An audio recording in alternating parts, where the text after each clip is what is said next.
మహోన్నతుడైన తండ్రి అయిన దేవునికి మొదటిగా కృతజ్ఞతాస్తులు చెల్లిస్తూ ఈ యొక్క ప్రాంతంలో ఉన్న సంఘంతో మరలా కలిసి ఈ సంవత్సరంలో మిమ్మల్ని అందరినీ కూడా విధంగా చూసి సంతోషంగా కృతజ్ఞతాస్తులు చెల్లించే గొప్ప భాగ్యాన్ని దేవుడు అనుగ్రహించినందుకు, అలాగే మనము ఒకరిని ఒకరము పురుకొల్పుకొనడానికి, వాక్యం చేత హెచ్చరింపబడడానికి చాలా చక్కటి అవకాశాన్ని దేవుడు మనకు అనుగ్రహిస్తూ ఉన్నాడు. అందుని బట్టి మనము స్తుతులు చెల్లించబద్దులమై ఉన్నాం. అలాగే నేను ఇందాక విన్నాను, మరి సిస్టర్ సంజయ్ గారు మీతో పాటు కలిసి ఒక 2 సంవత్సరాలు ప్రయాణం చేసి ఈ ప్రాంతాన్ని విడిచిపెట్టి వారి యొక్క స్వగ్రామానికి వెళ్తున్నారనేది నేను విన్నాను. ఈ 2 సంవత్సరాలు వారు స్థానిక సంఘంతో కలిసిన సహవాసమే కానీ, స్థానిక సంఘముతో వారికున్న మరి సహవాసమే కానీ, అలాగే మీరు వారితో పాటు కలిగి ఉన్న సహవాసమే కానీ, అది తన జీవితంలో కానీ మీ జీవితంలో కానీ అది మర్చిపోని సంఘటనగా ఉంటుందని నా యొక్క అభిప్రాయం. వారి ఇక్కడి నుంచి వెళ్ళినప్పటికీ మీతో కలిసి ప్రయాణం చేసిన సంగతులన్నీ కూడా బహుశా తన జీవిత కాలం అంతా కూడా ఆ విషయాలు వారికి గుర్తుంటాయనేసి నేను అనుకుంటున్నాను.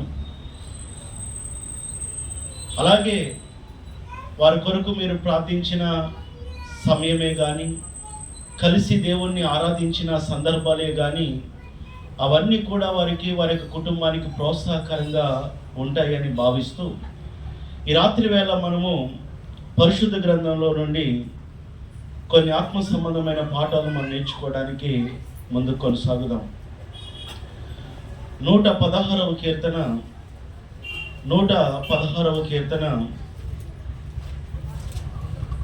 12 13 వచనాలు నేను చదువుతాను, మీరందరూ కూడా గమనించండి. యెహోవా నాకు చేసిన ఉపకారములన్నిటికీ నేను ఆయనకేమి చెల్లించదును? రక్షణ పాత్రను చేతపుచ్చుకొని యెహోవా నామమున ప్రార్థన చేసేదను. రాత్రి వేళ మనం చదివిన ఈ వాక్య భాగమును అనుసరించి నేర్చుకోబోతున్న పాఠము అంశము ఏమై ఉన్నది అంటే, కృతజ్ఞత గలవారుగా జీవించుట. Living a thankful life. కృతజ్ఞత గలవారుగా జీవించుట అనే పాఠాన్ని మనము ధ్యానించడానికి ఆలోచన చేద్దాం. అనుదిన జీవితంలో మనము ఈరోజు బ్రతుకుచున్నాము, చలించున్నాము, ఉనికి కలిగి ఉన్నాము అంటే అది దేవుని యొక్క కృపను బట్టియే ఈ భూమి మీద మనం చలించగలుగుతున్నాం. అపోస్తుల కార్యములు 17వ అధ్యాయంలో ఒక మాట ఉంటుంది. చూడండి ఒకసారి, అపోస్తుల కార్యములు 17వ అధ్యాయము. అపోస్తుల కార్యములు 17వ అధ్యాయము. పౌలు గారు ఎథెన్స్ మహాపట్టణంలో విగ్రహారాధకుల మధ్యలో ఆయన ప్రసంగించిన ప్రసంగంలో భాగంగా ఒక మాటను మనం జ్ఞాపకం చేసుకుందాం. 25వ వచనం చూడండి. ఆయన అందరికి జీవమును ఊపిరిని సమస్తమును దయచేవాడు గనుక తనకు ఏదైనాను కొదువై ఉన్నట్టు మనుషుల చేతులతో సేవింపబడువాడు కాదు. అలాగే అదే అపోస్తుల కార్యములు 14వ అధ్యాయము 17వ వచనం నుంచి మీరు గమనించండి. ఆయన ఆకాశము నుండి మీకు వర్షమును ఫలవంతములైన ఋతువులను దయచేయచు ఆహారము అనుగ్రహించుచు ఉల్లాసముతో మీ హృదయములను నింపుచు మేలు చేయుట చేత తన్ను గూర్చి సాక్ష్యం లేకుండా చెయ్యలేదని బిగ్గరగా చెప్పిరి. వారిలాగు చెప్పి ఓకే సరిపోతుంది. ఈ 2 వాక్య భాగాల్ని మనం గమనించినట్లయితే, అమ్మ చిన్నపిల్లల్ని కొద్దిగా సైలెంట్గా ఉంచడానికి ట్రై చేయండి. ఈ 2 వాక్య భాగాల్ని మనం గమనించినట్లయితే, ఆ పరలోకమందున్న అందరు సృష్టికర్త అనే దేవుడు మన యొక్క అనుదిన జీవితంలో ఎన్నెన్ని మేలు ఉపకారాలని ఆయన అనుగ్రహించేవాడుగా ఉన్నాడో ఆ వాక్య భాగములు మనకు జ్ఞాపకం చేస్తూ ఉన్నాయి. ఆయన భూమి మీద ఫలవంతములైన ఋతువులను, ఆహారమును, అలాగే మనము సంతోషంగా ఆనందంగా మనం జీవించిన ఈ జీవిత దినాలన్నీ కూడా ఎవరి యొక్క కృపను బట్టి మనం పొందుకుంటున్నామంటే it is because of our creator. మన సృష్టికర్తైన దేవుని ద్వారానే మనం పొందుకున్నాం. ఇప్పుడు సిస్టర్ సంజయ్ గారు కూడా 2 years తన యొక్క కుటుంబంతో, బిడ్డలతో ఇక్కడ జీవించి ఏ ప్రాంతాన్ని విడిచిపెట్టి వెళ్తూ ఉంది.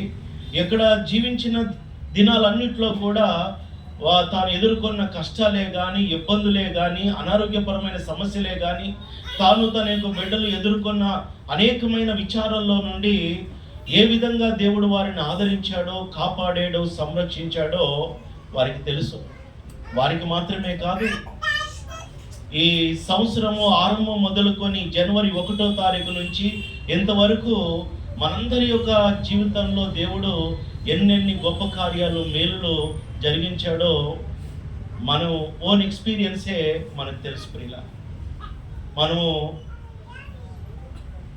నిరుత్సాహంలో ఉన్నప్పుడు, అనారోగ్యపరమైన సమస్యల్లో ఉన్నప్పుడు, వ్యాధులతో బాధపడి ఉన్నప్పుడు, కృంగిని స్థితిలో ఉన్నప్పుడు, ఐక్యమైన విచారాల చేత మనము ఇబ్బందుల్లో ఉన్నప్పుడు హౌ గాడ్ బ్లెస్డ్ us, ఏ విధంగా దేవుడు మనల్ని దీవించి వాటన్నిటిలో నుంచి కాపాడి ఈ సంవత్సరం అంతమున మనల్ని దేవుడు సజీవ లెక్కలో భద్రపరిచాడో మనం జ్ఞాపకం చేసుకుంటూ ఆయనకు కృతజ్ఞతాస్తులు చెల్లించ బద్దులమై ఉన్నామని బైబిల్ బోధిస్తూ ఉంది. ఒకసారి మరలా 116వ కీర్తనలోనికి తిరిగి వెళ్దాం. యెహోవా నాకు చేసిన ఉపకారములన్నిటికీ నేను ఆయనకేమి చెల్లించుదును?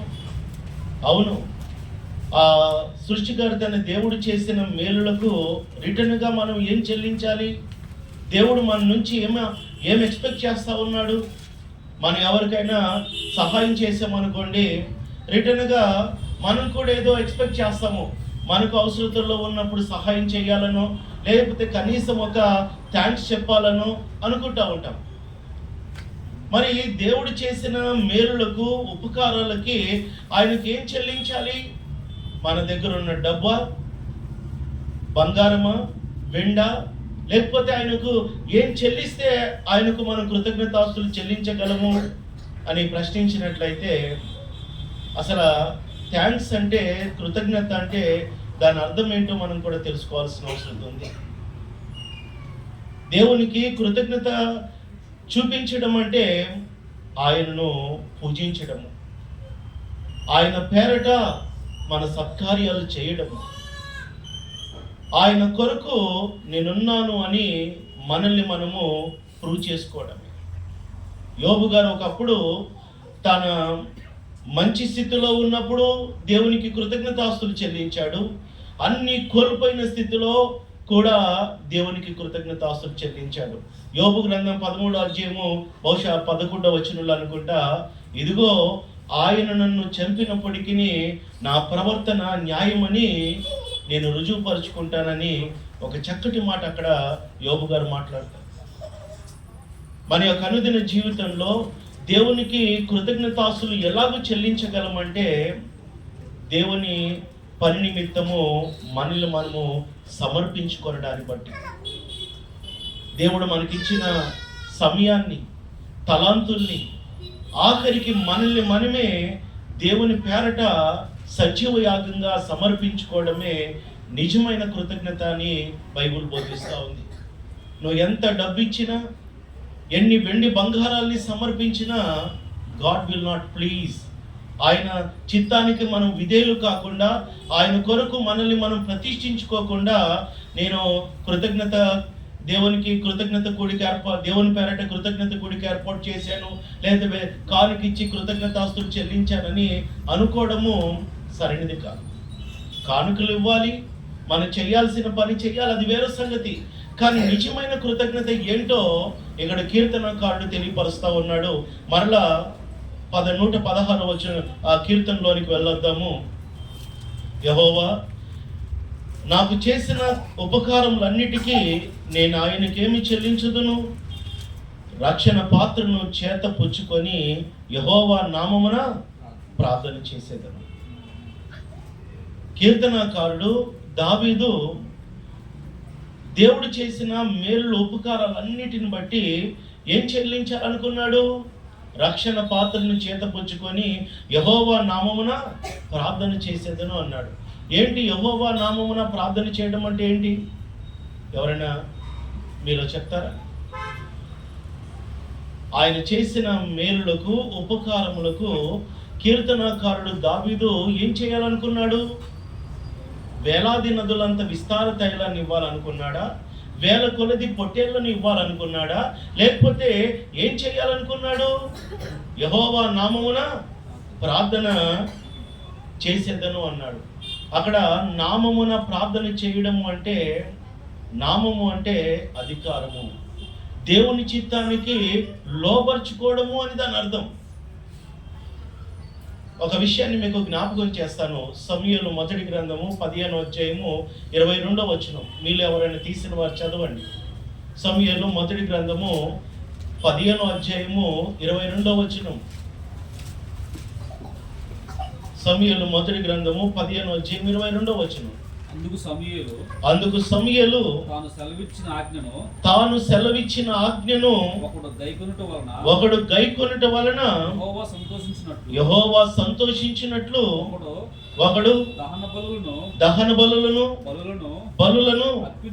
అర్పించుట వలన యెహోవా సంతోషించిన. ఆలోచించుడి, బలులు అర్పించుట కంటే మా ఆజ్ఞను గైకొనుటయు పొట్టేళ్ల కొవ్వు అర్పించుట కంటే ఏమండి మాట వినుటయు శ్రేష్టము.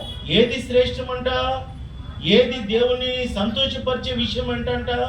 బలులు అర్పించడమా? అంటే బలులు అర్పణలు దేనికి క్రొత్త నిబంధనలో దేనికి గుర్తుగా ఉన్నాయంటే దేవుణ్ణి ఆరాధించడానికి, అలాగే ప్రార్థించడానికి, కానుకలను సమర్పించడానికి గుర్తుగా ఉన్నాయి. అంటే దేవునికి మనల్ని మనం లోపరుచుకోకుండా, ఆయన మాటను సంపూర్ణంగా లోపడకుండా నువ్వు ఎన్ని ఆదివారాలు దేవుణ్ణి ఆరాధించినా, ఎంత ఎలుగెత్తి నువ్వు ప్రార్థన చేసినా, ఎన్నిసార్లు బైబిల్ నువ్వు చదివినా, without obeying the word of God, దేవుని వాక్యానికి మనం పూర్ణంగా లోబడకుండా దేవుడు మన యందు సంతోషించాడు. అక్కడ సౌలు విషయంలో ఇందాక మనం చదివిన వాక్య భాగంలో గమనించినట్లయితే దేవుడు సౌలుకు ఏం చెప్తాడు అంటే, ఇదిగో నువ్వు అమాలేకుల మీదకి వెళ్ళు, అక్కడ చిన్నలనేమి పెద్దలనేమి ఎద్దులనేమి గార్ధబొమ్మలనేమి అన్నిటినీ నాశనం చేసి తిరిగి రమ్మని దేవుడు సౌలుకు ఆజ్ఞాపిస్తాడు. ఓకే, దేవుడు చెప్పినట్టుగా సౌలు కొంతమంది ఇశ్రాయేలు సైనికుల్ని వెంట పెట్టుకొని అమాలేకుల దేశం మీదకి వెళ్తాడు. దేవుడు చెప్పినట్టుగానే చిన్నలను పెద్దలను ఎద్దులను గార్ధబొమ్మలను అన్నిటినీ చంపుతాడు. కానీ మనుషుల్లో నుండి ఆ దేశపు రాజైన అగాబును చంపకుండా తీసుకొని వస్తాడు. గొర్రెల్ని, మేకల్ని, ఎద్దుల్ని అన్నిటిని చంపుతాడు. కానీ వాటిలో క్రొవిన వాటిని పక్కన పెట్టి తీసుకొని వస్తాడు.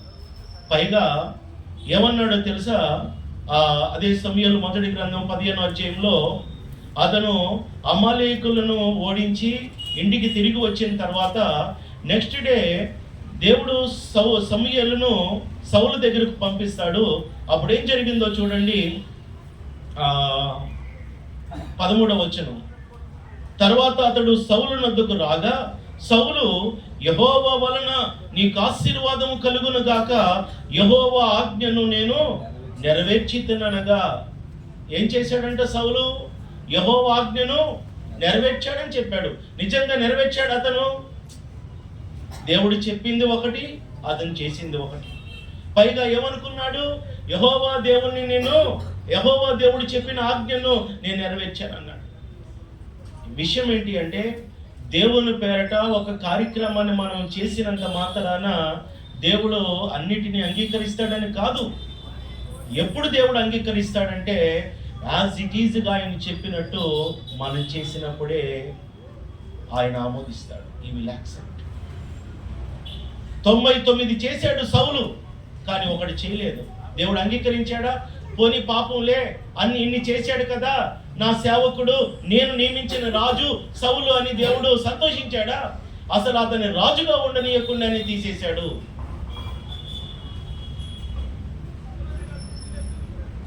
దేవుడు కోరుకునే నిజమైన కృతజ్ఞత ఏంటి అంటే to honour his words in our life.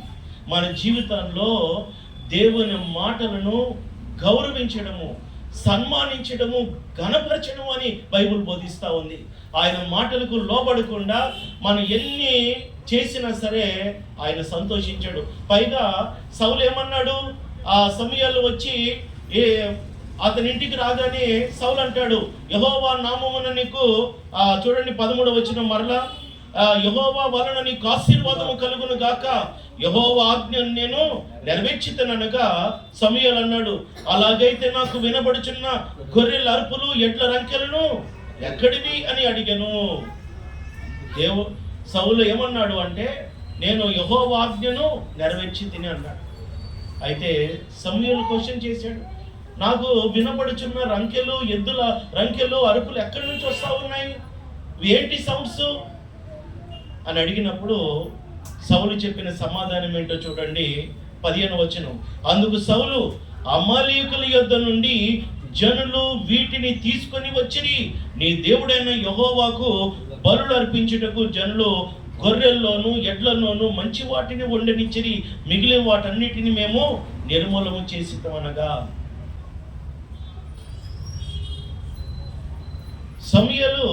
సౌలు ఇక్కడ ఏమన్నాడు అంటే, జనులు వీటిని తీసుకొని వచ్చారు అన్నాడు. అదొక పశ్చాబద్ధం. రెండవది, నీ దేవుడైన యెహోవాకు అర్పించడానికి తీసుకొని వచ్చారన్నాడు. నీ దేవుడు అన్నాడు. అక్కడే అతని యొక్క ఇంటెన్షన్ ఏంటో మనకు అర్థమవుతుంది. మూడవది, అసలు ఎవరితన్ని అడిగాడు బలులు అర్పించమని? క్రొవ్విన వాటిని తీసుకొని వచ్చి నా పేరట బలి అర్పించండి అని దేవుడు అడిగాడా? ఆజ్ఞాతిక్రమమే పాపము, పాపం వల్ల వచ్చి జీతము మరణము. దేవుడు చెప్పలేనిది మన ఎంత అంగరంగ వైభవంగా చేసినా దేవుడు ఆనందించడు ప్రియుల, దేవుడు ఆనందించడు. ఉదాహరణకు ఈరోజు ప్రపంచవ్యాప్తంగా యేసు క్రీస్తు యొక్క జన్మదిన వేడుకలను ఎంతో వైభవంగా మనుషుడు జరిగించడానికి ప్లాన్ చేస్తూ ఉన్నారు. యెహోవా దేవుని ప్రభువైన యేసుక్రీస్తు పేరట ఆ యొక్క ఉత్సవాల్ని నెల రోజులుగా ప్రజలందరూ కూడా ఇంటింటా కలుసుకొనొచ్చు, మరి రకరకాలైన వారి గ్రామాల్లో వీధుల్లో సంచరిస్తూ క్రీస్తు నేడు పుట్టెను అనేసి చెప్పుకొని తిరుగుతూ ఉన్నారు. అయితే దేవుడు తన కుమారుడైన యేసుక్రీస్తు వారి యొక్క పుట్టుక గురించి మనం ఈ విధంగా ఆచరించాలని, ఆయన పుట్టిన దినాన్ని మనం ఈ విధంగా ఉత్సాహంగా ఒక పండుగగా మనం సెలబ్రేట్ చేయాలని దేవుడు ఎక్కడైనా మనకు చెప్పాడంటే నో. కానీ ఎందుకు మనం చేస్తా ఉన్నాము? మనము అంటే మీరని కాదు, ప్రపంచవ్యాప్తంగా క్రైస్తవులుగా పిలువబడుతున్న అనేక మంది ఎందుకు చేస్తా ఉన్నారు అంటే సేమ్ సౌలు లాగానే.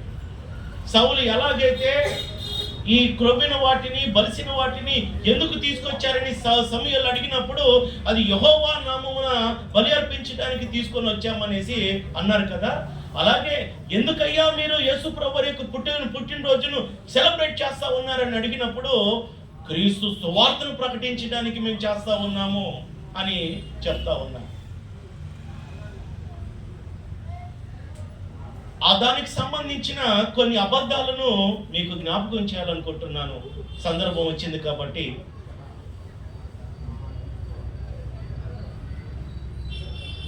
లూకాసు వార్త 2వ అధ్యాయము, లూకాసు వార్త 2వ అధ్యాయము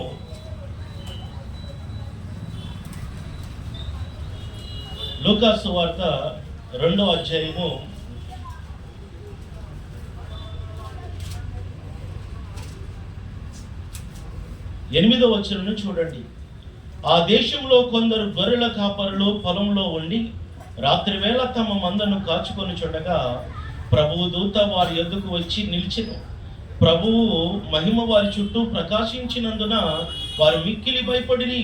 అయితే ఆ దూత, భయపడుకుడి, ఇదిగో ప్రజలందరికీ కలగబోవు మహా సంతోషకరమైన సువార్తమానము నేను మీకు తెలియజేయుచున్నాను.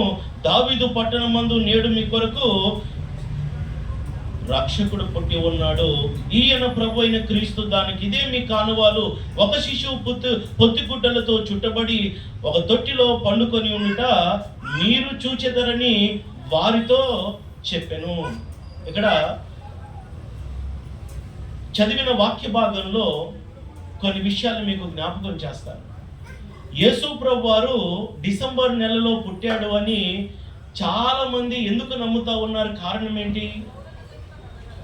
ఇక్కడ ఉన్న ఒక వాక్య భాగాన్ని వారు అపార్థం చేసుకోవడాన్ని బట్టి. మీకున్న బైబిల్లో మీరు ఎక్కడైనా చలికాలం అని ఎక్కడైనా ఉందా? చలిమంట వేసుకున్నట్టుగా ఎక్కడైనా ఉందా? లేదు.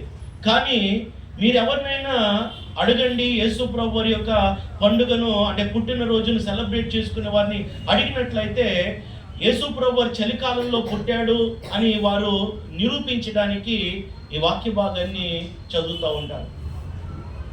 కానీ ఇక్కడ చలికాలం లేదు. పొలములో కొందరు గొల్లలు ఏం చేస్తా ఉన్నారంట? తమ మందను కాచుకొనుచున్నారు. వారు మందను కాస్తా ఉన్నారు తప్ప చలి కాచుకోవట్లేదు. చలికాలం అనేది అసలు బైబిల్లో లేని అంశాన్ని మనుషుడు దాన్ని ఉంది అన్నట్టుగా ఎన్నో సంవత్సరాలుగా ప్రజల్ని మభ్య పెడతా ఉన్నారు. ఇంకొక విషయము,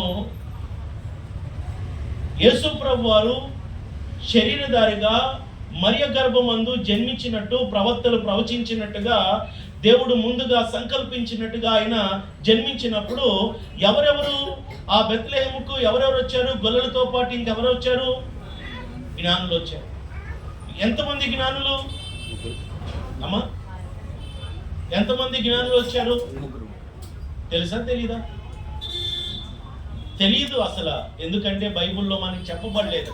కానీ పిల్లలకి ఏం నేర్పిస్తామనంటే V3 వైస్ మ్యాన్ అనేసి చిన్న పిల్లలకి నేర్పిస్తారు. అంటే ముగ్గురు జ్ఞానులు వచ్చారని నేర్పిస్తారు. ముగ్గురు అని బైబిల్లో ఎక్కడ కూడా లేదు. మత్తయి సువార్త 3వ అధ్యాయంలో ఏముందంటే యేసు క్రీస్తు వారు పుట్టిన పిమ్మట తూర్పు దేశము నుంచి కొందరు జ్ఞానులు వచ్చినట్టుగా అక్కడ చూడొచ్చు.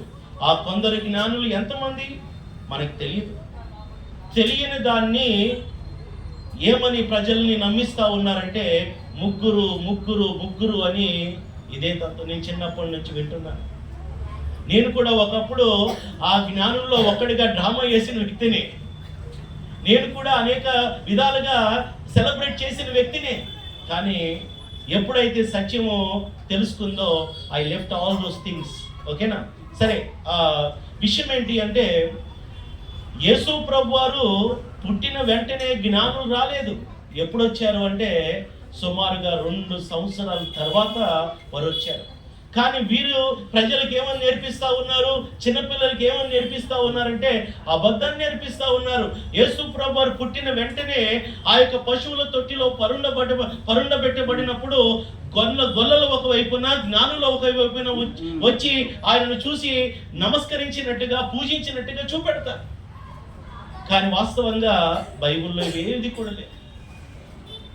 ఎందుకు ఈ విషయాన్ని మీకు జ్ఞాపకం చేస్తా ఉన్నానంటే రియల్ థ్యాంక్ఫుల్ పీపుల్, నిజమైన కృతజ్ఞత కలిగిన మనుషులు ఎలా ఉంటారు అంటే దేవుని వాక్యానికి లోబడతారు తప్ప ఏ మనుషుడు కల్పించిన పద్ధతులకు ఉపదేశాలకు లోబడేవారుగా ఉండరు. దేవుడు అన్నాడు సమూయేలును పంపించి సౌలుతో, ఒకడు బలులు అర్పించుట కంటే మాట వినటము శ్రేష్టము. దేవునికి కృతజ్ఞత చెల్లించడానికి బలిసిన క్రొవ్విన వాటిని తోలుకొని వచ్చాడు. దేవుడు సంతోషించాడా? సౌలు విషయంలో అతన్ని రాజుగా ఉండకుండా రిజెక్ట్ చేశాడనమాట. మరలా 116వ కీర్తనలోనికి తిరిగి వెళ్దాము. 116వ కీర్తనలోనికి మరలా తిరిగి వెళ్దాం మనము.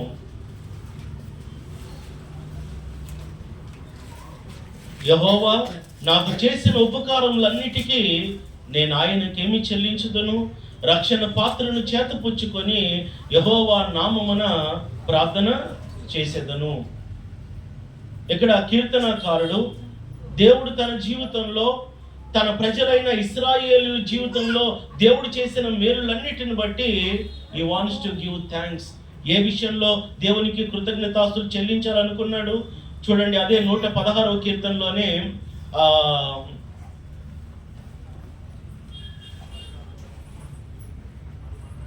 116వ కీర్తన 8వ వచనం, మరణము నుండి నా ప్రాణమును, కన్నీళ్లు విడవకుండా నా కన్నులను, జారిపడకుండా నా పాదములను నీవు తప్పించున్నావు.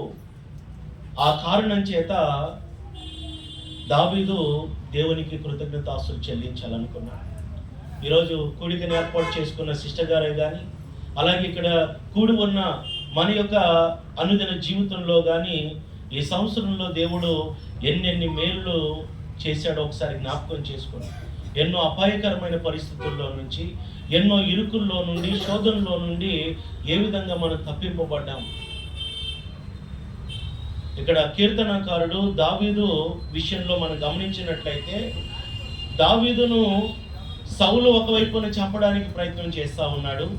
అలాగే అనేకమైన మరి ఫిలిస్తీన్లు కానీ రకరకాలైన శోధనలు కానీ ఆయనను వెంటాడుతూ ఉన్నాయి. వాటన్నిటిలో నుంచి దేవుడు తన దాసుడైన దావీదును తప్పించాడు. ఒక ఎగ్జాంపుల్ మీకు జ్ఞాపకం చేస్తాను. మియాపూర్ స్థానిక సంఘం అంటే బీరంగూడ నుంచి వస్తారు. ప్రసాద్ గారు అని ఒక కుటుంబము, ప్రసాద్ గారు, రాధాకుమారి గారి ఫ్యామిలీ. వారు హెబ్రోన్ బ్యాక్గ్రౌండ్ నుంచి కన్వర్ట్ అయ్యారు ఒక 2 years బ్యాక్. వారు చాలా విగ్రహారాధన బ్యాక్గ్రౌండ్ కూడా. వారితో నేను చాలా రోజులు వాక్యాన్ని డిస్కస్ చేసిన తర్వాత వారందరూ కూడా రక్షింపబడ్డారు. అయితే ప్రసాద్ గారికి కొన్ని నెలల క్రితము నోటి క్యాన్సర్ అని డిటెక్ట్ అయింది. ఆ ఫ్యామిలీ చాలా కృంగిపోయారు. ఏంటి, దేవుని యందు భయభక్తులు కలిగి ఉన్నట్లయితే ఇలా జరిగింది ఏంటి అని కూడా ఒక రకంగా అవిశ్వాసంలోనికి వెళ్ళిపోయే ప్రమాదంలోని కూడా వారు పడిపోయారన్నమాట. అయితే సిస్టర్ గారు రాధాకుమారి గారు ఒకటే తాను సంఘాన్ని కోరింది, నా భర్త, నేను, మా కుటుంబము దేవుని యందు భయభక్తులు కలిగి ఉండేటట్టు, ఈ శ్రమ నుంచి ఆయన చిత్తం అయితే నా భర్త కాపాడబడేటట్టు ప్రార్థించాలనేసి వేడుకో. సంఘమంతా కూడా ఆసక్తితో ఆ సహోదరుడి గురించి ప్రార్థించినప్పుడు ఎగ్జాక్ట్గా లాస్ట్ బుధవారము ఈవినింగ్ కాల్ వచ్చింది. హాస్పిటల్లో అతనికి అంటే సర్జరీ అయింది, ట్రీట్మెంట్ జరిగింది, ఇంటికి డిశ్చార్జ్ అయ్యాడు. ఫైనల్ రిపోర్ట్స్లో డాక్టర్స్ ఏం చెప్పారు అంటే, అతన్ని పిలిపించి, ప్రసాద్ గారు, మీకు ఇంకా ఏ కీమోలు అవసరం లేదు, ఫర్దర్ ఏ ట్రీట్మెంట్ కూడా అవసరం లేదు, మీరు వెళ్ళి హ్యాపీగా, మీరు క్రైస్తవులు కదా, మీరు ప్రార్థన చేసుకుంటారో మెడిటేషన్ చేసుకుంటారో చేసుకోండి అని పంపించేశారు. వారికి సంతోషానికి అర్థులు లేవు అన్నమాట. ఎందుకంటే దే ఆర్ సో అఫ్రైడ్. జీవితం అంతా కూడా ఒక చీకటిలోనికి వెళ్ళిపోయింది అనుకున్నాడు ప్రసాద్ గారు. అలాంటి పరిస్థితుల్లో నుంచి దేవుడు ఈరోజు ఆ కుటుంబాన్ని సంతోషమైన స్థితిలో నిలబెట్టాడు. It is all because of grace of God. అలాంటివి ఎన్నో ఎగ్జాంపుల్స్, రియల్ స్టోరీస్ మనందరి జీవితంలో కూడా ఉండి ఉంటాయి. అందును బట్టి మనము దేవునికి నిజంగా కృతజ్ఞతాస్తులు చెల్లించాలి. ప్రసాద్ గారు ఒకటే ఆ రోజు చెప్పాను, దేవుడు మీకు ఇచ్చిన ఈ చక్కటి ఆరోగ్యాన్ని, బలాన్ని దేవుని పేరట మీరు సమర్పించడానికి సిద్ధపడండి. ప్రసాద్ గారు, మీ సమయము, మీ తలాంతులు, మీ యొక్క జీవితము ఆయన కొరకు మీరు ప్రతిష్ఠించుకోండి అని నేను చెప్పాల్సింది నేను చెప్పాను. ఇక్కడ కీర్తనకారుడు దావీదు విషయంలో ఎన్నో అపాయకరమైన పరిస్థితుల్లో నుండి, ఎన్నో ప్రమాదాల్లో నుంచి దేవుడు అతన్ని కాపాడినందుకు దేవునికి కృతజ్ఞతాస్తులు చెల్లించాలని అనుకుంటూ యెహోవా నామమున ప్రార్థన చేసేదను అని చెప్పాడు. ఇందాక నేను చెప్పాను ఆ మాట. యెహోవా నామమున ప్రార్థన చేయడము అంటే ఆయన మాటకు లోబడము, ఆయన అధికారానికి మన జీవితాన్ని లోపరుచుకోవడం. నామము అంటే అధికారం. మరి ఆయన చిత్తానికి మన జీవితాన్ని లోపరుచుకోకుండా దేవుణ్ణి ఎప్పుడు కూడా మనము సంతోషపరచలేము. మీ each and every individual family ఇక్కడ ఆలోచన చేయండి. ఈ సంవత్సరము ప్రారంభం నుంచి ఇంతవరకు దేవునికి ఇచ్చిన సమయము ఎంత? మన లైఫ్, మన ఉద్యోగాలకి, మన వ్యాపారాలకి, ఫన్ అండ్ ఎంటర్టైన్మెంట్కి, స్నేహితులకి, బంధువులకి, విందులు, వినోదాలకి, ఈ లోక సంబంధమైన అనేకమైన కార్యక్రమాలకి ఎంతో సమయాన్ని మనం వెచ్చించాం. కానీ మన యొక్క ఆత్మీయ జీవితము ప్రయోజనం కొరకు మనం హెచ్చించింది ఎంత అంటే ఎంతో కొంత. వారంలో ఒక ఆదివారం, ఒక బుధవారము, స్త్రీలైతే స్త్రీల కూడి ఎంతో సమయము ఉన్నప్పటికీ కొద్దిపాటి సమయాన్ని మనం ఎందుకు ఇవ్వగలుగుతా ఉన్నాము అంటే దేవుణ్ణి సరిగా మనం ప్రేమించట్లేదు అని దాని లెక్క. మనం ఎక్కువగా దేన్నైతే ప్రేమిస్తామో దానికి ఎక్కువగా సమయాన్ని ఇవ్వడానికి ఇష్టపడతాం. మన ఉద్యోగాల్ని ప్రేమిస్తున్నాము, మన వ్యాపారాల్ని ప్రేమిస్తూ ఉన్నాము, మన చదువుల్ని ప్రేమిస్తూ ఉన్నాము, స్నేహితుల్ని, అన్నిటిని మనం ప్రేమిస్తూ ఉన్నాం. కాబట్టే సమయం మనకి తెలియదు, వాటిలో చేస్తూ వెళ్ళిపోతూ ఉంటాం. కానీ దేవుణ్ణి ఎంత ప్రేమిస్తున్నాము అనేది మనం ఆరాధనకి ఇచ్చే సమయము, ఇలాంటి కూడికలకి ఇచ్చే సమయాన్ని బట్టి తెలుస్తుంది ప్రియులారా. కీర్తనకారుడు ఒక మాట అంటాడు, 1వ అధ్యాయం 1వ కీర్తనలో, దుష్టుల ఆలోచన చొప్పున నడవక, పాపుల మార్గమును నిలవక, అపహాసకులు కూర్చుండు చోటును కూర్చుండక, యెహోవా ధర్మశాస్త్రమునందు ఆనందించుచు దివారాత్రులు దాన్ని ధ్యానించేవాడు ఎవరు ధన్యులంట? దేవుని వాక్యాన్ని డే అండ్ నైట్ చదివేవాడు. అంటే రాత్రి పగళ్ళు అంటే దాని యొక్క అర్థం ఏంటంటే మన జీవితంలో మొట్టమొదటి స్థానాన్ని వాక్యానికి ఇవ్వాలి అని దాని అర్థం. ఈరోజు చాలామంది పురుషులు వాక్యానికి సమయం ఇవ్వలేకపోతూ ఉన్నారు కంపేర్ టు ఉమెన్స్. స్త్రీలతో పోలిస్తే కుటుంబ యజమానుడు, కుటుంబంలో ఉన్న పురుషునికి దేవుడు తన యొక్క భార్యను, బిడ్డలను పరిపాలన చేసే బాధ్యత ఇచ్చిన ఆ పురుషుడు తన యొక్క కుటుంబాన్ని యెహోషువ లాగా, నేను నా ఇంటి వారును యెహోవాను సేవిస్తామని తీర్మానం కలిగి ఉండాల్సిన పురుషుడు ఏం చేస్తా ఉన్నాడంటే they are not attending to the word of God. దేవుని వాక్యం మీద శ్రద్ధ వారు చూపించలేకపోతా ఉన్నారు. చాలా మంది ఏదో వచ్చామా పోయామా.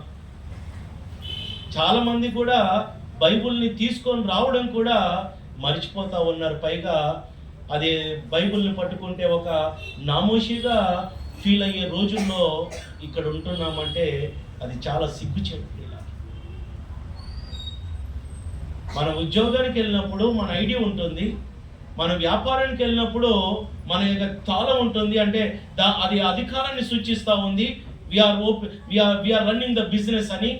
మరి అలాగే సంఘముగా మనం కూడి వస్తున్నప్పుడు వీఆర్ క్రిస్టియన్స్, మన క్రైస్తవులము, we must be thankful to God అని సూచనగా మన చేతిలో ఉండాల్సినవే, లేకపోతే అది సరైన కృతజ్ఞత కాదు అని మనం తెలుసుకోవాలి.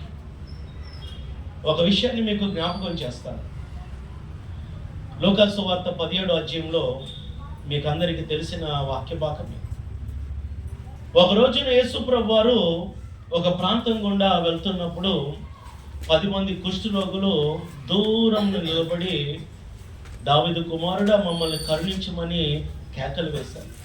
యేసు ప్రభువు వారు వారి కేకల్ని విని వారి మొరను ఆలకించి వారిని ఏమని ఆజ్ఞాపిస్తాడు అంటే, మీరు పట్టణంలోనికి వెళ్ళి యాజకులకు కనపరుచుకోమని చెప్పాడు. అంటే విషయం ఏంటి అంటే, కుష్ఠరోగులు అందరిలాగా గ్రామంలో పట్టణంలో ఉండడానికి పర్మిషన్ లేదనమాట. కుష్ఠు తగ్గకుండా వారు అసలు మనుషులు అందరూ బాగా ఉన్న మనుషుల దగ్గరికి వెళ్ళినట్లయితే రాళ్లతో కొట్టి వారు చంపబడే పరిస్థితి. ఎక్కడో వారు కొండల్లో, లోయల్లో దూరంగా వారు ఉండాల్సిన పరిస్థితి. కానీ దేవుడు ఏమని చెప్పాడు అంటే, యేసుప్రభు ఏం చెప్పాడు అంటే, మీరు వెళ్ళి పట్టణంలోనికి వెళ్ళి యాజకులకు కనపరుచుకోమని చెప్పారు. ఆ 10 మంది కూడా యేసు ప్రభువు చెప్పిన మాట యందు విశ్వాసం ఉంచి పట్టణంలోనికి వెళ్తా ఉన్న సమయంలో మార్గ మధ్యంలో ఆ 10 మంది కూడా శుద్ధులయ్యారంట. వారికి ఉన్న కుష్ఠరోగం అంతా కూడా మానిపోయింది. They become perfect people. వారు మంచి ఆరోగ్యంగా ఉన్నారు. అయితే 10 మందిలో 9 మంది ఏమో పట్టణంలోనికి వెళ్ళిపోతే ఒక్కడు మాత్రము ఏం చేశాడంట, తాను స్వస్థత పొందడానికి గల కారణమైన యేసు ప్రభువు ఎక్కడ ఉన్నాడని వెతుక్కుంటూ ఆయన దగ్గరికి వచ్చి సాగిలపడి నమస్కరించాడంట. వారు ఎవరు అంటే ఒక సమరయుడు. సమాజంలో అంటరాని వాడు, తృణీకరింపబడిన వాడు, ఎన్నిక లేని వాడు.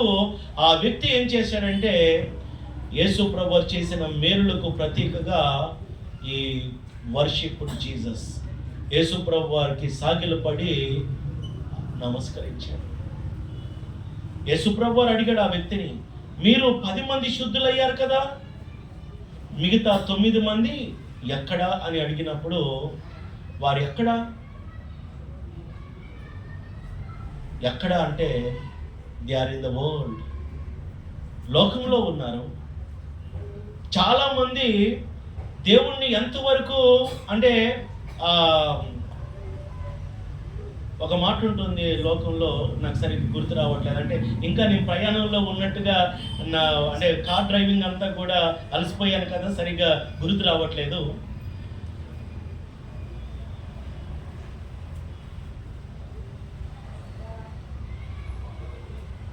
మనము ఎదుటి వాడి నుంచి ఏదైనా మనం మంచి చేశామంటే ప్రయోజనాన్ని ఎక్స్పెక్ట్ చేస్తూ ఉంటాం.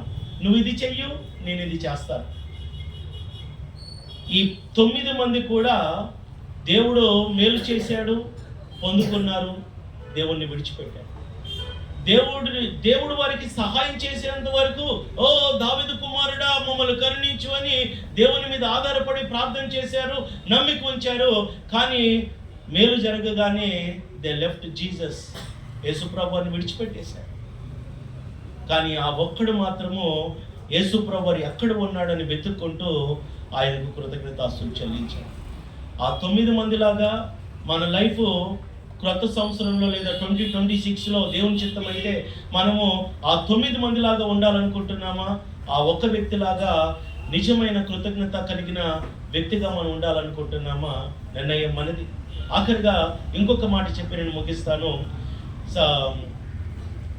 యోహాను సువార్త 12వ అధ్యాయంలోనికి వెళ్ళొద్దాం ఒకసారి.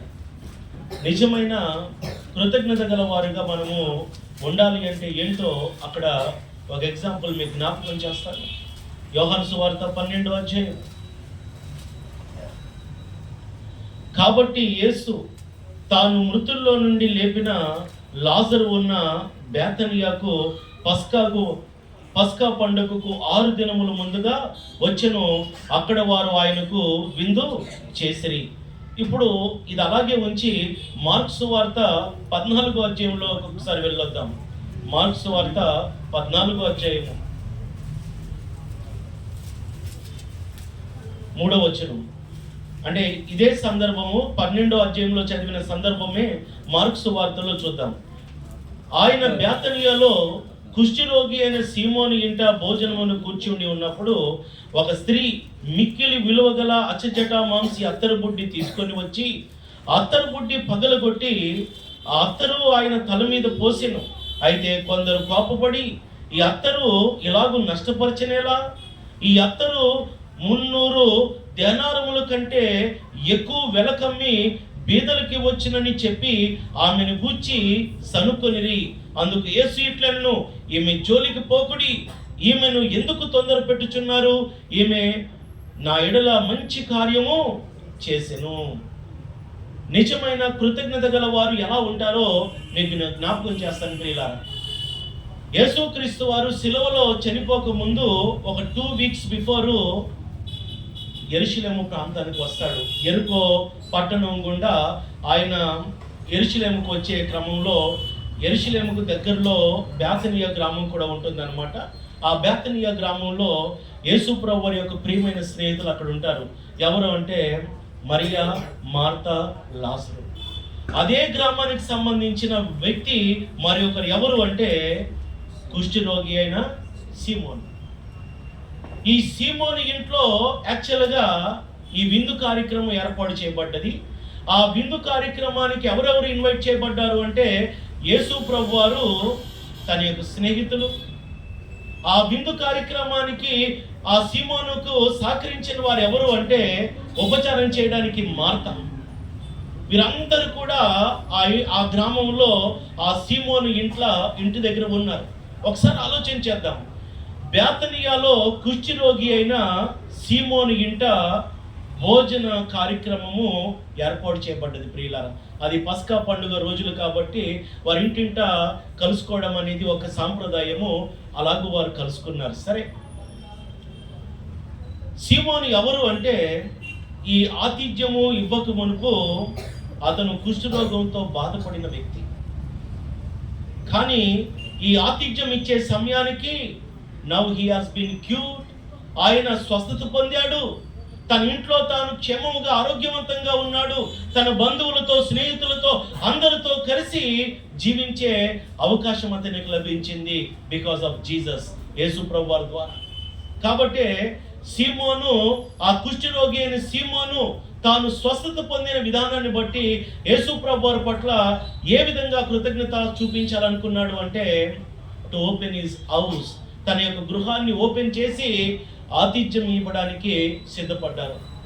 సంజయ్ గారు కూడా ఎలాగైతే ఈరోజు సంఘముగా మిమ్మల్ని అందరినీ కూడా ఆహ్వానించి దేవుడు చేసిన మేలులు, ఇక్కడ ఉన్నన్ని రోజులు తన విషయంలో, తన బిడ్డల విషయంలో చేసిన మేలులు, ఉపకారాలు అన్నిటిని బట్టి సంతోషంగా ఆతిథ్యం ఇవ్వడానికి ఎలాగైతే సిద్ధపాటు కలిగి ఉందో, అలాగే సీమోను కూడా ఒకప్పుడు తాను సమాజం నుండి వెలివేయబడిన వాడుగా ఉన్నాడు. దుర్భర జీవితాన్ని జీవించాడు. భయంకరమైన మరణకరమైన వ్యాధి అన్నమాట. కుష్ఠరోగము ఆ రోజుల్లో వచ్చిందంటే చచ్చినట్టే లెక్క. మరి అలాంటి ప్రమాదకరమైన స్థితిలో నుంచి అతను స్వస్థత పొందాడు అంటే బికాస్ ఆఫ్ జీసస్. కాబట్టి యేసు ప్రభు వారి పట్ల తనకున్న ప్రేమను, కృతజ్ఞత భావాన్ని ఏ విధంగా వ్యక్తపరచాలనుకున్నాడంటే ఆతిథ్యం ఇచ్చి. మరి ఈరోజు మనము అనుదిన జీవితంలో ఏమని ఆజ్ఞాపింపబడ్డాము అంటే ఒకరికి ఒకరము ఆతిథ్యము చేయగా మరొకడి అని ఆజ్ఞాపింపబడ్డాము. అలాగే రోమీయులకు రాసిన పత్రిక 12వ అధ్యాయంలో చూసినట్లయితే శ్రద్ధగా ఆతిథ్యం ఇవ్వాలని ఆజ్ఞాపింపబడ్డాం. మరి అలాగే హెబ్రీయులకు రాసిన పత్రికలో చూడొచ్చు, పేతురు రాసిన పత్రికలో చూడొచ్చు, ఆతిథ్యం అనేది ఎలా ఇవ్వాలో ఆజ్ఞాపింపబడ్డాం. ఆతిథ్యం ఇవ్వడం ద్వారా ఏమి లాభం అంటే, ఒకటి, దేవుని పట్ల మన ప్రేమను వ్యక్తపరచడానికి అవకాశం కలుగుతుంది. రెండవది, దేవుడు చేసిన మేలులన్నిటిని బట్టి మన యొక్క సంతోషాన్ని సంఘముతో, స్నేహితులతో పంచుకునే అవకాశం కలుగుతుంది. మూడవది, మనల్ని బట్టి మిగతా వారు దేవుని వాక్యాన్ని వినే అవకాశం కలుగుతుంది. ఆనాడు ఆదిమ క్రైస్తవులు అలాగే చేశారు. ఇంటింటా ప్రతి దినము వారు కలుసుకొనుచు ఒకరికి ఒకరు ఆతిథ్యం ఇచ్చినట్టుగా మనం చూడొచ్చు. సీమోను కూడా అదే చేశాడు. రెండవది, రెండవ విషయం చెప్పే ముందు, ఈ 2025 సంవత్సరంలో ఇక్కడ స్థానిక సంఘంలో ఉన్న మీరు సంఘాన్ని ఆహ్వానించే క్రమంలో మీ హౌస్ డోర్స్ ఎన్నిసార్లు ఓపెన్ చేశారు? అంటే ఎన్నిసార్లు కూడికను మీ గృహంలో ఏర్పాటు చేసుకున్నారు? ఎంతమందికి మీరు ఆతిథ్యం ఇచ్చారు? మీరు కూడికని ఏర్పాటు చేయడాన్ని బట్టి ఎంతమందికి వాక్యాన్ని వినిపింపజేశారు? దేవునికి కృతజ్ఞతాస్తులు చెల్లించడం అంటే వాక్యాన్ని వినిపించడం కూడా, వినడమే కాదు వినిపించడం కూడా. అలాగే బైబిల్లో రక్షింపబడిన వారందరూ అలాగే చేశారు. కొర్నేలి అతని ఇంటి వారికి అందరికీ వాక్యాన్ని వినిపించాడు. అలాగే లూది అనే దైవభక్తి గల స్త్రీ, ఆమె రక్షణ పొందడమే కాకుండా తన ఇంటి వారందరికీ వాక్యాన్ని వినిపింపజేసింది. ఆమె, ఆ ఇంటి వారందరూ కూడా రక్షింపబడ్డారు. బైబిల్లో అలాంటివి ఎన్నో ఎగ్జాంపుల్స్ మనం చూడొచ్చు.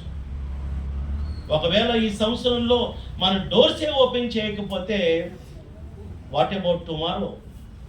వచ్చే సంవత్సరం పరిస్థితి ఏంటి అని మీరందరూ కూడా ఆలోచన చేయాలని మిమ్మల్ని ప్రోత్సహిస్తూ ఉన్నాను.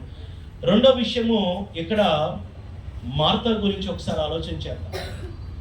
మార్త ఆ విందు కార్యక్రమాన్ని సిద్ధపాటు చేసే క్రమంలో ఆమె ఏం చేసిందంట? 12వ అధ్యాయంలోనికి వెళ్దాం. ఇప్పుడు ఆమె ఉపచారము చేయుచున్నట్టుగా 12వ అధ్యాయంలో చూడొచ్చు. 2వ వచనం, మార్త ఉపచారం చేసెను.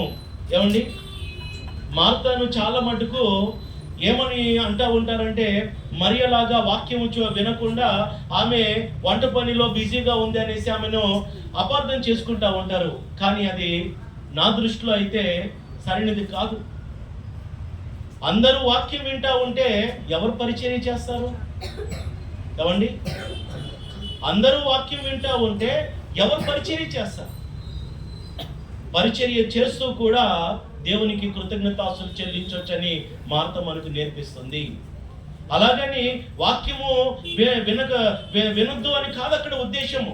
వాక్యానికి ఇవ్వాల్సిన ఇంపార్టెన్స్ వాక్యానికి ఇవ్వాలి, పరిచర్యకి ఇవ్వాల్సిన ఇంపార్టెన్స్ పరిచర్యకి ఇవ్వాలి. కాబట్టి ఇక్కడ మార్త ఏం చేసిందంటే, యేసు ప్రభు వారి పట్ల తనకున్న ప్రేమను, తన యొక్క కృతజ్ఞత భావాన్ని ఎలాగూ కనపరిచిందంటే, పరిచయం చేయడాన్ని బట్టి how thankful to Jesus, Yesu ప్రభు వారికి ఎంత కృతజ్ఞత తన పట్ల కలిగి ఉన్నదో ఆమె వ్యక్తపరిచింది. మన బంధువులు ఎవరైనా ఇంటికి వస్తూ ఉన్నట్లయితే మనం ఏం చేస్తూ ఉంటాము? చాలా బిజీగా ఇల్లంతా కూడా సదిరేసి వారికి నచ్చిన ఆహార పదార్థాలను వండి హ్యాపీగా వడ్డించాలనుకుంటాం.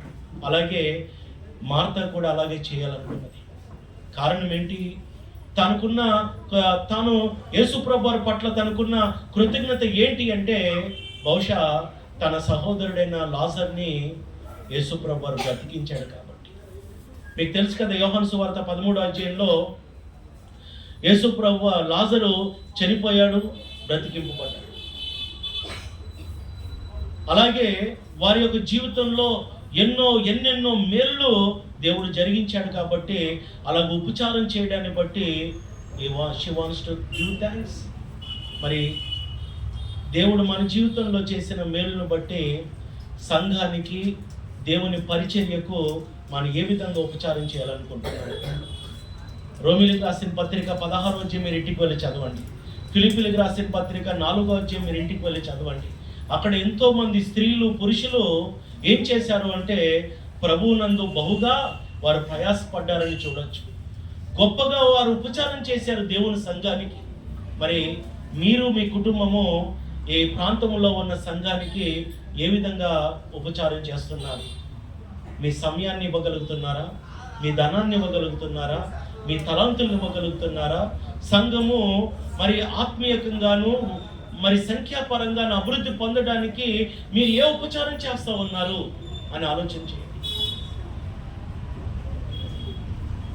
అసలు ఉపచారమే చేయట్లేదా? లేకపోతే క్రైస్తవ్యము అంటే ఇండివిజువల్గా మనందరం కూడా దేవునికి లెక్కప్పగించాల్సిన వారమని మనం గుర్తెరగాలి.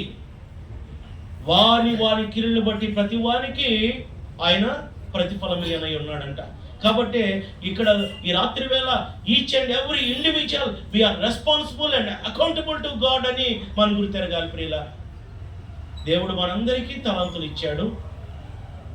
ఒకరికి 5 కావచ్చు, ఒకరికి 2 కావచ్చు, ఒకరికి 1 కావచ్చు. ఇవ్వకుండా మాత్రం దేవుడు విడిచిపెట్టలేదు. మన బాధ్యత ఏంటంటే 5కు మరి ఒక 5, 2కు మరి ఒక 2 అభివృద్ధి పొందాలి. అంటే దేవుని పనిని విస్తరింపజేయాలి. ఈ సంవత్సరంలో మీలో ఎవరైనా ఇక్కడ కొత్త వారిని నడిపించారా? ఇక్కడ మీలో ఎవరైనా కొత్త ఫ్యామిలీని కానీ, ఒక ఇండివిజువల్ వ్యక్తిని కానీ మీలో ఎవరైనా నడిపించారా? స్థానిక సంఘానికి సంబంధించిన వారు ఎవరైనా ఉంటే చెప్పండి. నేను మీకు కొత్త బైబిల్ ఇస్తాను. ఒకవేళ నా కారులో ఉంటే ఖచ్చితంగా ఇస్తాను బహుమానంగా. ఎవరైనా ఉన్నారా? 2, 3, ఒక్కరినైనా మినిమం తీసుకొని వచ్చిన వారు. సంఘానికి ఏ విధమైన ఉపచారం మనం చేయాలనుకుంటున్నాము? ఒక స్త్రీ ఏం చేసిందో మీకు జ్ఞాపకం చేస్తాను. మీ అందరికీ తెలుసు. ఆవిడ సమరయ స్త్రీగా ప్రసిద్ధికి ఎక్కింది బైబిల్లో. ఆవిడ యేసు ప్రభు వారు మెస్సయ్యని కనుగొన్న తర్వాత గ్రామంలోనికి వెళ్ళి, ఇదిగో నేను చేసినవన్నీ నాతో చెప్పిన వారిని వచ్చి చూడండి అని గ్రామాన్ని మొత్తాన్ని కూడా మొబిలైజ్ చేసి యేసు ప్రభు వారి దగ్గరకు వచ్చేటట్టు చేసినప్పుడు, ఆమె చెప్పిన మాటల ప్రకారం కాకుండా యేసు ప్రభు వారు చెప్పిన మాటలు యందు వారు విశ్వాసం ఉంచి ఏమని కన్ఫెస్ చేశారంటే, ఈయన నిజముగా లోకరక్షకుడని మేము నమ్ముచున్నామని చెప్పారు. One single woman, she turn the whole village, total విలేజ్ని యేసు ప్రభు వారి వైపు నడిపించారు. మరి ఇంతమంది స్త్రీలు పురుషులు స్థానిక సంఘంలో ఉన్నారు కదా, ఎంతమందిని క్రీస్తు వద్దకు మనం నడిపించగలుగుతా ఉన్నాం? What kind of ministry we are doing? పరిచర్య, ఉపచారము అంటే ఏదో డబ్బులు ఇవ్వడం కాదు, అప్పుడప్పుడు భోజనాలు పెట్టడం కాదు. పౌలు అన్నాడు కదా, సువార్త ప్రకటించవలసిన బాధ్యత, భారము నా మీద మోపబడి ఉంది. అది బాధ్యత ఎవరిది? సేవకులదా? సేవకులదా? ఎవరైనా చెప్తారా? సేవకులదా? వాక్యం చెప్పే బాధ్యత రెవరెండ్ది, బిషప్ది, పోపులది, అయ్యగారుది, అమ్మగారిది కాదండి, విశ్వాసులది. బైబిల్లో దేవుడు ఆజ్ఞాపించిన మాట. మీరు కావాలంటే నేను కొన్ని లేఖన భాగాల్ని మీకు జ్ఞాపకం చేస్తాను, మీరు ఇంటికి వెళ్ళి చదవండి. మత్తయి సువార్త 28వ అధ్యాయం, మార్కు సువార్త 15వ అధ్యాయం, 15వ అధ్యాయము, అలాగే అపోస్తుల కార్యము 2వ అధ్యాయము, అపోస్తుల కార్యం 4వ అధ్యాయం, అపోస్తుల కార్యం 5వ అధ్యాయము, 10వ అధ్యాయం, 11వ అధ్యాయము, అలాగే తెస్సలోనికలు రాసిన మొదటి పత్రిక, తెస్సలోనికలు రాసిన 2వ పత్రిక, ఫిలిప్పీలకు రాసిన పత్రిక, పౌలు రాసిన పత్రికలన్నింటిలో చూసినట్లయితే సంఘము పరిచర్య చేశారు.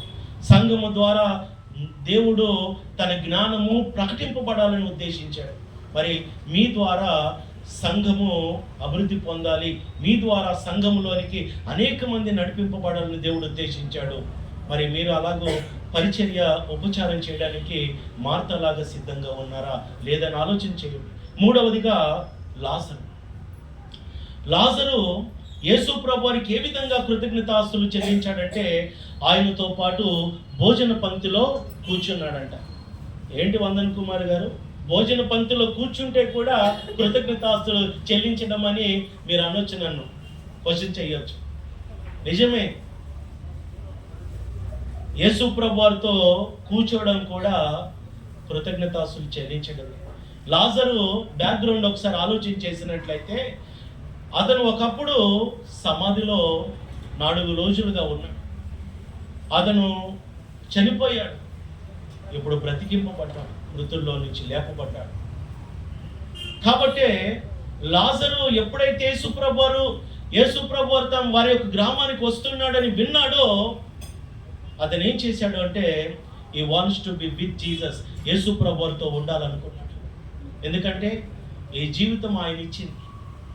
నేను ఒకప్పుడు చనిపోయాను, ఇప్పుడు నేను బ్రతికింపబడ్డాను, నా సిస్టర్స్తో, నా ఫ్యామిలీ మెంబర్స్తో హ్యాపీగా నేను జీవిస్తూ ఉన్నాను అంటే it is all because of Jesus. కాబట్టే యేసు ప్రభుతో తాను సమయాన్ని గడపడానికి, సహవాసం కలిగి ఉండడానికి, ఆయనతో పాటు భోజన పంక్తిలో కూర్చోడానికి ఇష్టపడ్డాడు. ఈరోజు మనలో కూడా చాలామంది చనిపోయి బ్రతికిన వారమే. ఏ రకంగా? స్పిరిచువల్గా. కాగా ఎవడైనను క్రీస్తునందు ఉన్నట్లయితే వాడు నూతన సృష్టి, ఇదిగో పాతవి గతించెను, సమస్తము క్రొత్తవైను. మనం కూడా బ్రతికింపబడ్డాము ఆత్మీయంగా. మరి మనం బ్రతికింపబడిన మనము ఎవరితో సహవాసం కలిగి ఉంటున్నాం? ఎవరితో కలిసి భోజనం చేయడానికి ఆలోచన కలిగి ఉన్నాం? ఇదిగో నేను తలుపు నద్ద నుండి తట్టుచున్నాను, ఎవడైనా నా స్వరం విని తలుపు తీసినట్లయితే నేను వానితోనూ వాడు నాతోనూ భోజనం చేసేద్దామని యేసు ప్రభువు చెప్తాడు కదా, ప్రకటన గ్రంథం 3వ అధ్యాయంలో. ఆనాడు లాజరు అయితే యేసు ప్రభువుతో భూ సంబంధమైన ఆహారాన్ని తిన్నాడు. కానీ మీరు, నేను, మనందరం కూడా ఆత్మ సంబంధమైన ఆహారాన్ని ఆయనతో పాటు భుజించే గ్రేట్ బ్లెస్సింగ్ని క్రీస్తునందు దేవుడు మనకు అనుగ్రహించాడు. కానీ విచారకరమైన విషయం ఏంటంటే, కొత్తగా జన్మించిన తర్వాత అనేక మంది స్త్రీలు, పురుషులు యేసు ప్రభువుతో ఫెలోషిప్ చేయడానికి ఇష్టపడరు. లోకముతో, లోకానుసారమైన విషయాలతో స్పెండ్ చేయడానికి ఇష్టంగా ఉన్నారు చాలామంది. బిజీ అండి, టైం లేదండి. ఎందుకు ఆరాధనకి రాలేదు? టైం లేదు. ఎందుకు ప్రార్థన గుడికి టైం లేదు. ఎందుకు? టైం లేదు. అంటే నిన్ను మరి నీ పాపములన్నిటిలో నుంచి నిన్ను విమోచించి నిత్య జీవానికి వారసుడిగా చేసిన ఆ ప్రభువైన యేసుక్రీస్తు వారితో నువ్వు సహవాసం కలిగి ఉండడానికి, ఆయనతో కలిసి భోజనం చేయడానికి నీకు సమయం లేకపోతే ఇంకా దానికంటే విచారకరమైన విషయము మన జీవితంలో ఏది కూడా ఉండదేమో. ఇంకొక వ్యక్తి అక్కడ ఉన్నారు మరియా. ఆమె ఏం చేసిందంటే యేసు ప్రభు వారి పట్ల తనకున్న అమితమైన ప్రేమను, కృతజ్ఞతను ఎలా కనపరిచింది అంటే తన దగ్గర ఉన్న మిక్కిలి విలువైన అచంచట మాంసి అత్తరబుడ్డిని పక్కన కొట్టి యేసు ప్రభు వారి పట్ల తనకున్న కృతజ్ఞత భావాన్ని కనపరిచింది. అంటే Jesus is so value in our life. తన జీవితంలో యేసు ప్రభు వారి కంటే విలువైనది ఏది కూడా లేదు అని ఆమె అత్తరబుడ్డిని పగలగొట్టడాన్ని బట్టి ఆమె తెలియపరిచిందండి. అత్తరబుడ్డి వెల ఎంతంట? ఎంత వెలంట? 300 దేనారములు. అంటే ఒక దేనారము అంటే 1 డే వేజ్ అనమాట. అలాంటిది 300. అంటే సంవత్సరానికి ఎన్ని రోజులు? 365 రోజులు కదా. ఒక రోజు వేజ్ అంటే చాలా విలువ. ఈరోజు మనలో ఒక రోజుకి సంపాదించేవారు ఎంత అంటే ఒక రోజుకి 10,000 సంపాదించేవారు, 5,000 సంపాదించేవారు ఉన్నారా? రోజుకి 5,000, రోజుకి 3,000, 2,000. ఓకే, రోజుకి 2,000 అనుకుందాం. 2,000 ఇంటూ 30 రోజులు ఎంత? నేను లెక్కల్లో మీకు మీరే చెప్పండి. 60,000 అనుకుందాం. సంవత్సరానికి 300 రోజులకి ఎంత? ఒకసారి ఆలోచన చేయండి. అంటే అంత డబ్బు ఒకేసారి మనము ఇవ్వాలి అంటే నేనైతే ఆలోచన చేస్తాను అమ్మో అనేసి. కానీ ఆవిడ ఎంత విలువైనది అంటే ఆనాడు ఆ ప్రాచీన కాలంలోనే మొదటి శతాబ్దంలోనే అంత ఖరీదైన వస్తువు యేసు ప్రభు వారి పట్ల సమర్పించింది అంటే ఎంత ప్రేమ యేసు ప్రభు వారి పట్ల తనకు ఉన్నదో దీన్ని బట్టి అర్థమవుతుంది. మనం ఎవరినైతే ఎక్కువగా ప్రేమిస్తామో మనం మెజర్మెంట్స్ చేసుకోము, అంటే ఎస్టిమేషన్స్ చెయ్యము, ఇంతనా అంతనా అని ఆలోచన చెయ్యము. There will be no measure అన్నమాట. మరి యేసు ప్రభువు నిజంగా మనం ప్రేమించినట్లయితే మన జీవితంలో విలువైన సమయాన్ని, విలువైన ధనాన్ని, విలువైన తలాంతుల్ని, ఆఖరికి మన జీవితాన్ని ఆయన కొరకు మనం సమర్పించుకుంటాం. మరి అదే చేసింది. కొందరు ఇస్కరియోతు యూదాలాగా కూడా ఉంటారు.